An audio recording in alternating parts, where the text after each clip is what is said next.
Hey, good morning, friends. Happy Friday. I'm so glad you decided to join me to get your day started with a biblical perspective. Today, we're going to continue, obviously, with our Religious Relics series, and we're going to be starting with a little bit of a mystery today. So I hope you enjoy. As I opened this series with talking about the Ark of the Covenant, I started researching the items that were held inside of the Ark, and I came across Deuteronomy 10, which says, "At the time the Lord said to me," this is Moses, "chisel out 2 stone tablets like the first ones, and come up to me on the mountain. Also make a wooden ark. I will write on the tablets the words that were on the first tablets, which you broke. Then you are to put them in the ark." All right, I'm sure at some point in my life I heard this Bible story. However, it really didn't strike me because I was completely blown away when I read that Moses actually broke the first inscriptions of the 10 Commandments. Like, God was just like, "Which you broke." So Moses had to have God do a redo. I was very interested in this. How did they break? Why did they break? Moses broke them. What happened? So we're going to connect the dots and rewind a little bit in this episode and focus on the tablets of the law, which were held inside the Ark of the Covenant. Which also, a little side note, but me saying tablets of the law, I literally think of little iPads with the 10 Commandments on them. Obviously, we all know I'm not talking about those types of tablets. These were stone tablets from back in like ancient days. But anyways, just when I say tablet, my mind goes to tablet time, where all my friends' kids have tablet time, and that's where it goes. But anyways, we're not talking about those types of tablets today, obviously.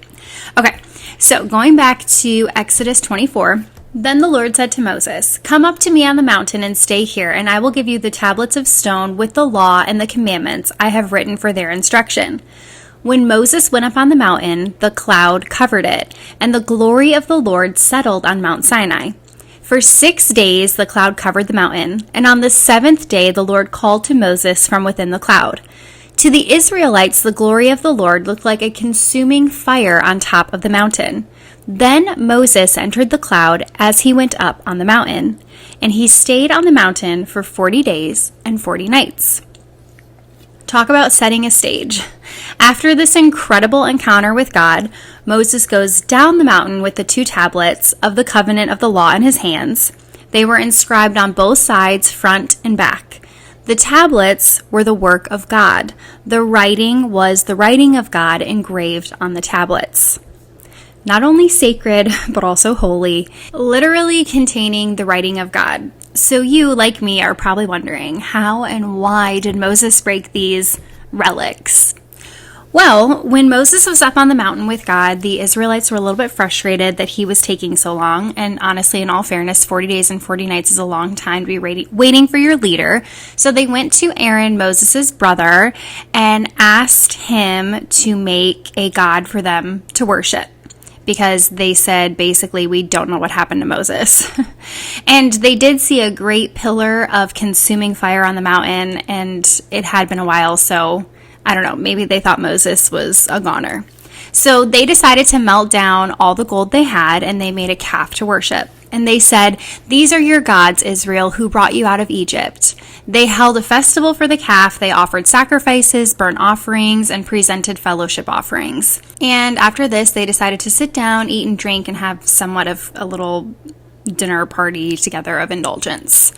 And this did not go unnoticed by the Lord. As we know, he's a good multitasker, and when he was talking with Moses, he also knew what was going down at the bottom of the mountain. So basically, he told Moses, "Get down there, your people have become corrupt, they have an idol in the shape of a calf." And to quote verse 9 and 10, the Lord said, "I have seen these people, and they are stiff-necked people. Now leave me alone so that my anger may burn against them, and that I may destroy them. Then I will make you into a great nation." I had to put this in the episode because I found this conversation really interesting. You'll see Moses responds to the Lord after he says this, and really this conversation left me with a lot more questions than answers, but I stumbled upon it as I was doing my research, and I wanted to see what you ladies thought. So this is what Moses says in response to God.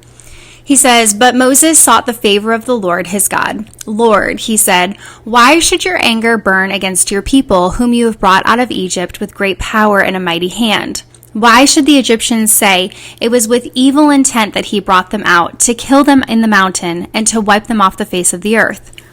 Turn from your fierce anger, relent, and do not bring disaster on your people. Remember your servants Abraham, Isaac, and Israel, to whom you swore by your own self. I will make your descendants as numerous as the stars in the sky, and I will give your descendants all the land that I have promised them, and it will be their inheritance forever." Then the Lord relented and did not bring on to his people the disaster which he had threatened. And this conversation brings me to my question: did Moses really just convince the Lord to spare his people? Did he convince the Lord to change his mind? And the story doesn't end there.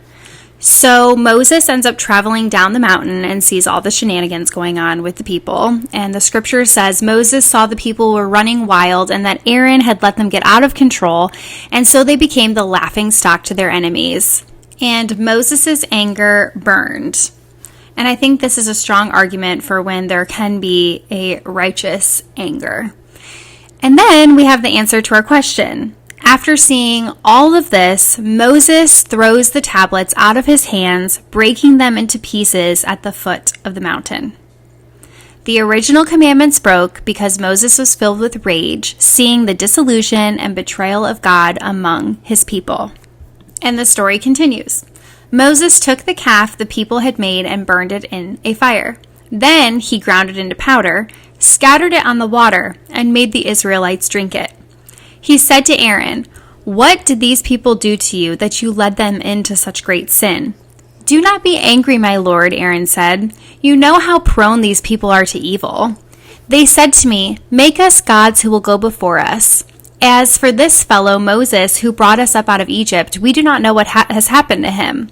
So I told them, "Whoever has any gold jewelry, take it off." And they gave me the gold, and I threw it into the fire, and out came this calf. I want to hit the pause button here for a moment and talk about Moses' response to Aaron. Moses holds Aaron accountable. And what does Aaron choose to do? He does not take responsibility. Instead, he says, "You know how prone to evil these people are." This stood out to me as a lesson in leadership. When the people approached Aaron, he had the choice to give in or remain loyal to God and wait for Moses. This was not necessarily a test failed by the people. This was a test failed by leadership.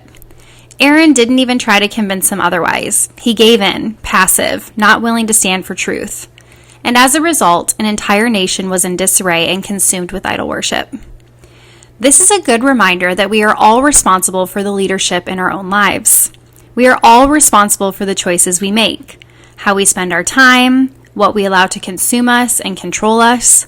We have the ability to dictate the type of life we cultivate, the truth we stand for, no matter our circumstances or what the majority is asking or following. If we don't take responsibility for our own choices, and if we allow evil desires to prevail among us and stay passive, an entire generation will be deceived, and our people will be running wild and become the laughingstock of our enemies. Take possession of your life, your home, your marriage, your job, your children. Take responsibility and trust the Lord to be the type of leader who will stand for truth, even against the majority. So what did Moses do?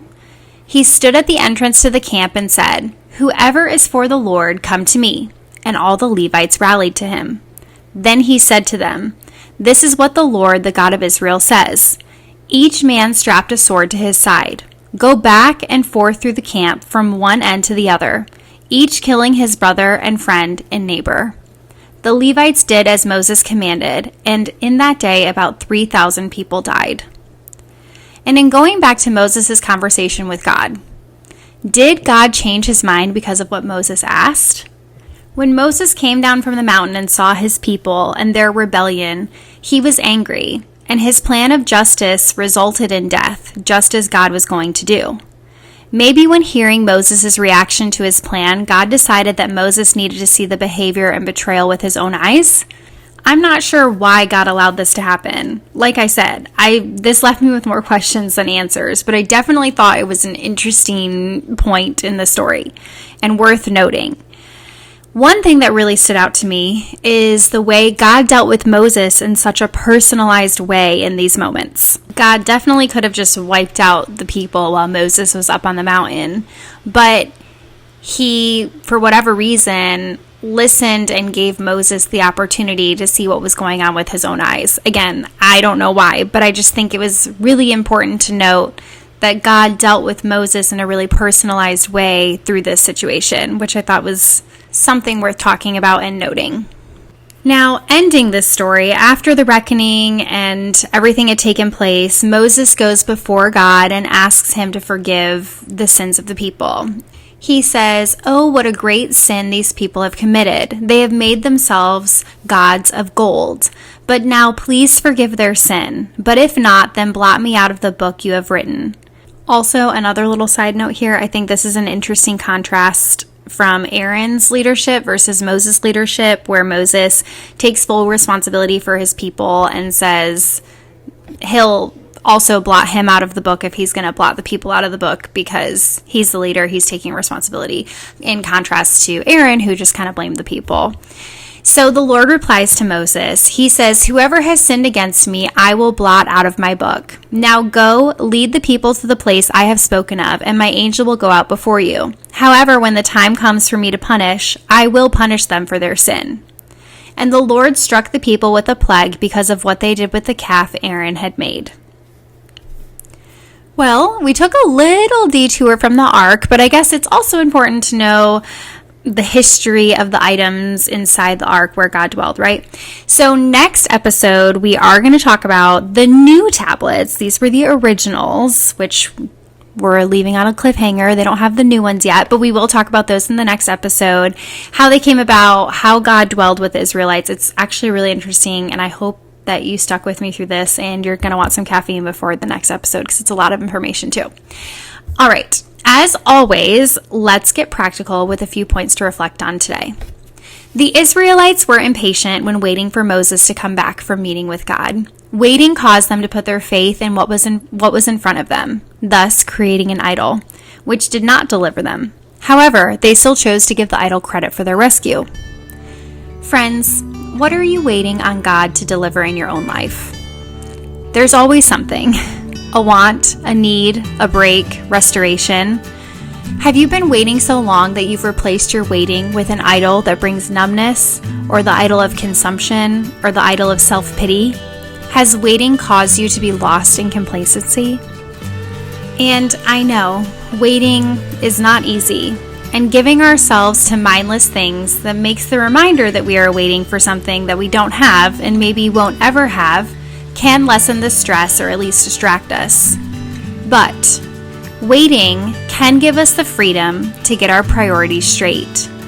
Waiting forces us to put God in his rightful place, in charge. This gives you the opportunity to invest the most in the here and now.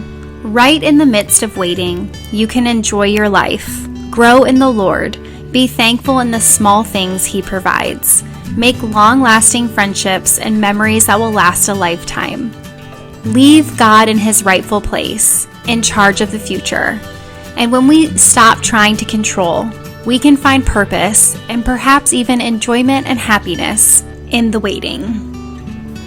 Well, thanks for listening, friends. Happy Memorial Day weekend. I hope you guys are grilling out or going to the pool and have fabulous weather and make some fun family memories.